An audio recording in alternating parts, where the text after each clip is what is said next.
আসন্ন জাতীয় সংসদ নির্বাচনকে কেন্দ্র করে দেশজুড়ে নির্বাচনী প্রচারণা জোরদার হয়েছে। এরই ধারাবাহিকতায় ঢাকা-২ আসনে বাংলাদেশ জামায়াতে ইসলামী ও ১১ দলীয় জোটের প্রার্থী কর্নেল আব্দুল হক তার নির্বাচনী প্রচারণা চালিয়ে যাচ্ছেন। আজ সোমবার ২ ফেব্রুয়ারি ২০২৬ কেরানীগঞ্জের বিভিন্ন এলাকায় দিনব্যাপী গণসংযোগ ও প্রচারণা কার্যক্রম পরিচালনা করেন তিনি। এ সময় স্থানীয় নেতাকর্মী ও সমর্থকদের উপস্থিতিতে এলাকা জুড়ে উৎসবমুখর পরিবেশের সৃষ্টি হয়। এ বিষয়ে বিস্তারিত জানাচ্ছেন আমাদের কেরানীগঞ্জ প্রতিনিধি মোহাম্মদ কুতুবুদ্দিন। ধন্যবাদ।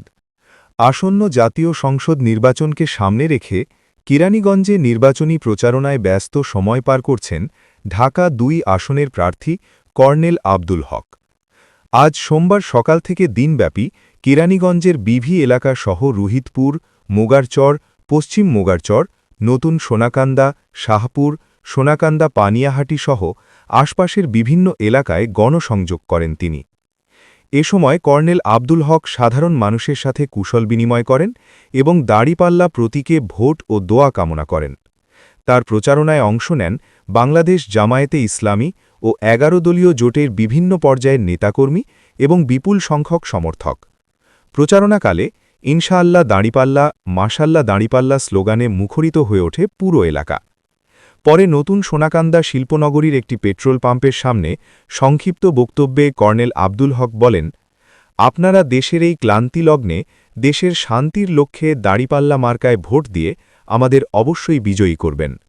আমরা বিজয়ী হলে দেশে চাঁদাবাজি থাকবে না, ঘুষ থাকবে না, অন্যায় ও জুলুম থাকবে না। আমরা দেশে শান্তি ফিরিয়ে আনতে কাজ করব ইনশাআল্লাহ। আপনারা আমার জন্য দোয়া করবেন এবং দাড়িপাল্লা মার্কায় ভোট দিয়ে আমাকে জয়যুক্ত করবেন। স্থানীয় নেতাকর্মীরা জানান, নির্বাচনের আগ পর্যন্ত ঢাকা-২ আসনের বিভিন্ন এলাকায় ধারাবাহিকভাবে গণসংযোগ ও প্রচারণা চালিয়ে যাবেন কর্নেল আব্দুল হক। সাধারণ জনগণের মাঝেও নির্বাচনী প্রচারণা ঘিরে আগ্রহ লক্ষ্য করা গেছে বলে জানান তারা। কেরানীগঞ্জ থেকে ক্যামেরায় মোহাম্মদ কুতুবুদ্দিন, আমি মোহাম্মদ কুতুবুদ্দিন, TV9 বাংলা। ধন্যবাদ কুতুবুদ্দিন। আসন্ন জাতীয় সংসদ নির্বাচনকে ঘিরে দেশের বিভিন্ন স্থানে রাজনৈতিক দলগুলোর প্রচারণা ক্রমেই জোরদার হচ্ছে।